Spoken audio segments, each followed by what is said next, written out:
Well, a Hollywood actor's shocking claim about the origin of his throat cancer is sparking a growing debate over cancer prevention. In a new interview, Michael Douglas reveals that his cancer was apparently caused by a sexually transmitted disease, his throat cancer. Dr. Tara Allman is a board-certified gynecologist, and she is with me now. Doc, all right, so I apologize to the viewers for being so squeamish on this, but, you know, it's 1:45 in the afternoon. People watch with their children. So he claims that certain sexual activity down south in Rio, as we say, that's south of the border on a woman's body, led to him contracting throat cancer. And as it turns out, this is fairly common?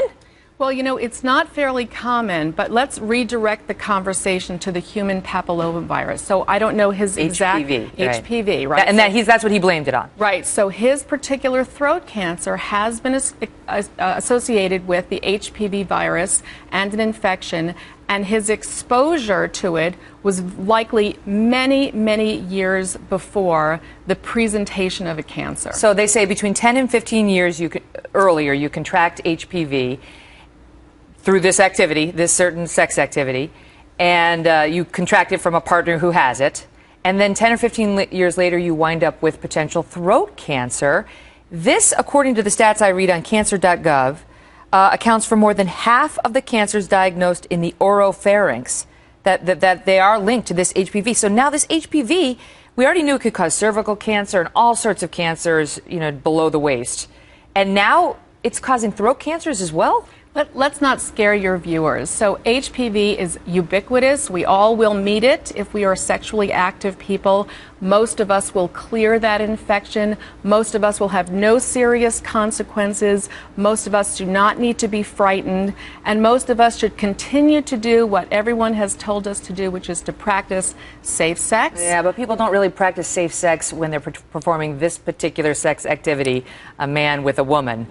You know, it's not really something that is, you know, well, let's just leave it at that. And so now the question is whether men out there need to be worried, and women with their partners, about contracting throat cancer. I think it's going to be a boon for the dentistry industry. I think they're going to look more closely now inside the throats of their patients just to see if there are any early signs of any issues in the back of the throat. That's where this virus will infect the tonsils and the back of the tongue. And I think the human papillomavirus vaccination for our young people is probably the way to go to reduce this concern overall for all of us. Right, you can get it up to, I think, 21 as a man, 26 as a woman. You can get that vaccination. But there are all these different strains of HPV, and only a couple cause cancer, correct? That's exactly right. Some people out there can have HPV and they don't need to worry about cancer. That's exactly right. So there are more than 40 strains, but the two terrible ones are number 16 and number 18, and that's how the vaccination works, to prevent those particular strains from infecting you. Okay.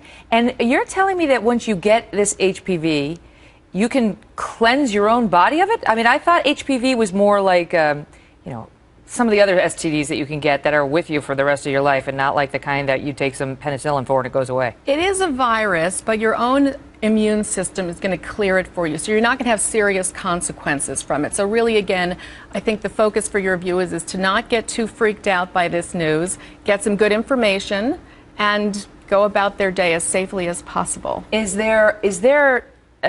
this type of cancer, throat cancer, more treatable than others? Because he was suggesting it has a 95% chance of not reoccurring. And some of the articles I read on this suggested that it's very easy to treat. It's very rare it should pop up as a stage 4 cancer, which in his case it did, by the way, though. Yeah, I think a stage 4 throat cancer caused by the HPV virus is indeed a rare event. So again, for most of us, we're never going to see this, and for most of us, it's not going to be an issue in our lives. I say pay attention. If you have a sore throat for a month and you ignore it, you know, stay on top of that, because it could be something far worse than, you know, the tonsillitis. Doc, thank you. Thank you. I think we did okay on that. All right, for 1:45, and thank you for bearing with us, because it's an important subject.